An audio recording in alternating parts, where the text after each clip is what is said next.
তুই জানিস না আমি কাঙাল বড় ভালোবাসি। কত ভক্ত তপস্যা করে বসে আছি আমায় দুটো সেবা দেবে বলে, আর আমি শুধু কেবলমাত্র তোর গৃহেতে এসেছি দুটো সেবা নেব বলে। কি রে, আমায় দিবি না? দে না রে, আমি যে ভক্ত বড় ভালোবাসি, আমি ভক্তের ঘরে সেবা নেব। গৌরীদাস দুনয়নে জল বাহিত হয়ে যায়। গৌরীদাস কাঁদিতে কাঁদিতে বলে, প্রভু গো, বলো না, তুমি তো আমার গৃহ মাঝে এসেছো, আমি তোমায় কিসে বসতে দেব? আমি তো কাঙাল, আমার গৃহেতে সেটুকু পর্যন্ত আসন নাই, আমি তোমায় বসতে দেব?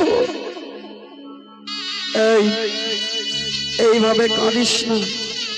যার চিন্তা সে করবে, তুই চিন্তা করার কেড়ে? আমি যেহেতু তোর গৃহ মাঝে এসেছি, আমি বলে দেব আমি কোন আসনে বসবো। কি গো মা, মহাপ্রভু আমার কোন আসন চাই গো? গৌরীদাস বলল, প্রভু একবারে বলো না, তুমি তুমি আমার কোন আসন ভালোবাসো? ও ভক্তিমতী মা, আপনারা বলুন না, আমার মহাপ্রভু কোন আসন ভালোবাসে? এখানে এত ভক্ত বসে আছে, প্রত্যেকটা ভক্তের কাছে একটা করে আসন আছে।